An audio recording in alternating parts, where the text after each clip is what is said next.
மாண்பு உறுப்பினருக்கு நான் ஒன்று சொல்கிறேன். உரிமை மீறல் பிரச்சனை பற்றி காலையிலே எனக்கு மனு கொடுத்தார்கள். அது ஆய்வில் இருக்கிறது.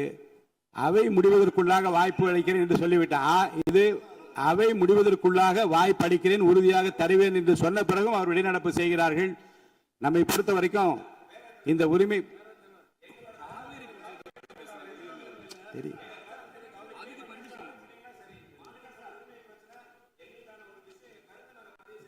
உங்களுக்கு அதே தான் பதில். நீங்க அமைதியா உட்கார்ந்து இந்த பிரச்சனையை பற்றி உங்களுடைய மாமன்ற உறுப்பினர் பேசுகிற போது அதற்குரிய பதிலை அதற்குரிய பதிலை மாண்புமிகு முதலமைச்சர் சார்பிலே அளிப்பதற்கு மாண்புமிகு அமைச்சர் அவர்கள் ஏற்கனவே என்னிடம் அப்படி பதில் சொல்ல வேண்டும் என்று கேட்டிருக்கிறார்கள். உரிய நேரத்தில் அவர்கள் பதில் அளிப்பார்கள். நீங்க பேசுகிற போது பேசலாம். உட்காருங்க.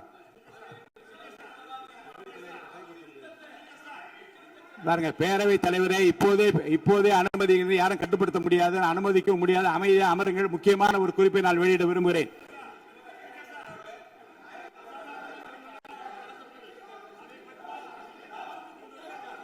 நல்லா பேசும்போது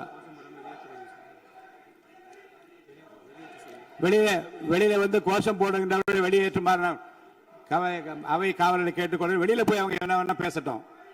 வளாகத்துக்குள்ள இறங்க குரல் கொடுக்கூடாது. தயவுசெய்து வெளியே போக சொல்லுங்க. வெளியே அனுப்புமாறு கேட்டுக்கொள்கிறேன். போங்க. உறுப்பினர்களின் சிறப்புரிமைகள் மற்றும் மரபு நெறிமுறை குறித்து முக்கியமான விஷயம் எல்லாருக்காகவும், நம்ம எல்லாருக்காகவும் இதை நான் படிக்கிறேன், நான் உட்பட எல்லாருக்காகவும்.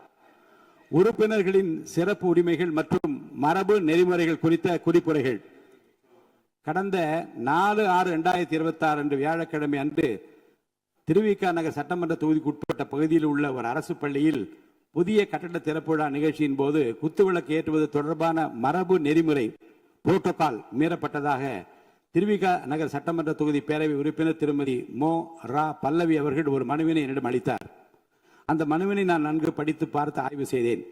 அது குறித்த சில கருத்துக்களையும் அறிவுறுத்தல்களையும் நான் இங்கு குறிப்பிட விரும்புகிறேன்.